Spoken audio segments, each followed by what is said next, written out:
Naitwa Gilbert Kamde, ni meneja wa kuendeleza uwezo na huduma za ushauri PPRA. Tuko na kundi la watendaji kutoka taasisi nunuzi ambapo tumekuja kwa ajili ya kuwapitisha katika mfumo wa NeST ili waweze kujua namna ya kutumia feature au moduli mpya ambazo zimewekwa ndani ya mfumo wa NeST kwa ajili ya kutekeleza majukumu ya ununuzi wa umma kwenye taasisi zao, na hususani tunaenda kuwapitisha katika ile moduli ya usimamizi wa mikataba. Baada ya mkataba kuwa umesainiwa, nini kinafanyika hata mpaka pale wanapofikia hatua ya kufunga mkataba.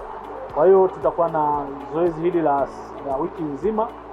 Lengo ni kuhakikisha kwamba wanapata uelewa mzuri na hatimaye wakirudi katika ofisi zao basi waweze kutekeleza yale majukumu ya usimamizi wa mkataba vizuri na kuweka taarifa za utekelezaji wa mikataba ndani ya mfumo wa NeST. Kwa sehemu kubwa mfumo wa NeST umetusaidia sana na unazidi kutusaidia kadri siku zinavyozi kwenda, wanazidi kuboresha matumizi ya manual systems. Makaratasi haya yamekuwa yakitupa changamoto nyingi, na huko nyuma kumekuwa na malalamiko mengi kuhusu mambo ya ununuzi. Kazi zetu nyingi tunategemea sana ununuzi. Tunaambiwa karibu 70% ya shughuli za serikali zinahusiana na ununuzi. Sasa sisi kama chuo tumeshiriki na tunaendelea kushiriki vizuri kwa sababu tunafahamu umuhimu wake wa mfumo. Kwanza niseme sisi kama chuo Kikuu Mzumbe tunafundisha masuala ya procurement. Sisi ni wadau wakubwa katika mfumo kwa sababu sisi pia tunahusika kufanya tafiti na tunafundisha wanafunzi wetu masuala haya ya procurement, masuala ya ununuzi. Kwa hiyo sisi kama chuo, hii ni sehemu mojawapo ya mafanikio tunayoona. Hata wanaotengeneza mifumo wamepita pia katika vyuo ambao wengine wamepita pia kwetu. Kwa hiyo sisi moja kwa moja tunajiona kama ni wadau wa moja kwa moja katika utekelezaji wa huu mfumo. Taasisi yetu ni miongoni mwa taasisi ambazo zimekuwa zikitumia mfumo huu wa ununuzi. Hivyo mafunzo haya ni muhimu ili sasa tuweze kucomply na yale mahitaji ya sheria ambayo yanahitaji taasisi nunuzi kutumia mfumo kuanzia hatua ya awali, kuanzia mchakato wa ununuzi mpaka tunapofikia hatua ya kusaini mikataba pamoja na management ya contract ambazo zitakuwa zinafanyika online. Mafunzo haya ni muhimu kwenye taasisi yetu kwa sababu yatakwenda kuboresha utendaji wetu wa kila siku.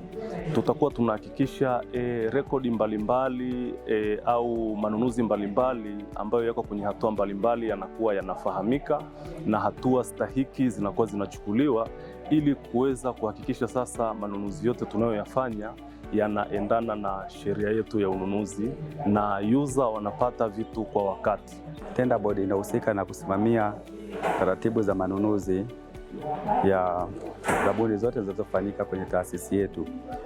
Mafunzo haya yanalenga kuwajengea wajumbe wa Tender Board uwezo wa kuweza kusimamia taratibu za manunuzi. Tunaenda kujifunza ni hatua zipi muhimu ambazo tunatakiwa tuzifuate ili kuhakikisha kwamba tunasimamia yale ambayo tunapaswa kuyasimamia.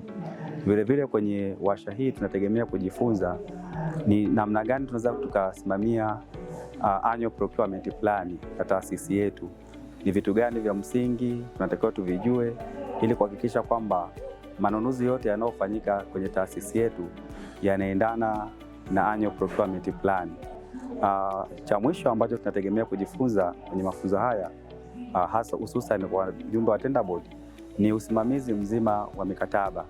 Ni vitu gani vya msingi ambavyo tunatakiwa tuvijue ili kuhakikisha kwamba tunasimamia mikataba tulioingia na wazabuni mbalimbali na tunafikia malengo mapana ya taasisi. Mimi kama mwanasheria kwenye taasisi utaona kwamba tuna role kubwa katika mchakato wa mzima wa ununuzi, hasa inapofika kwenye swala zima la mkataba. Kwa mujibu wa sheria tunatakiwa kuangalia ule mkataba, kupitia, kuangalia compliance kwenye mchakato mzima ule ambao umefanyika na kumshauri mkuu wa taasisi pale tunapoona kwamba kuna mapungufu fulani. Lakini pia utaona tunahusika kabisa kwenye contract management baada ya kusaini mkataba. Mkataba unaposimamiwa vizuri pia unaepusha migogoro ambayo inaweza kujitokeza ambayo si ya lazima. Lakini pia kubwa ambalo pia ni jambo zuri sana limefanyika kwenye maboresho ya mfumo huu ni kuwezesha wanasheria kutoa ushauri kwenye mfumo, kitu ambacho kwa kweli tumepitishwa kwenye mafunzo haya. Tukifanya wajibu wetu sawasawa, kiukweli kabisa unaona kwamba taasisi zitakuwa zinapata kile ambacho kilitarajiwa kwenye ule ununuzi kwa wakati, kitu ambacho kitaleta tija kwa taasisi zetu, lakini kwa taifa kwa ujumla.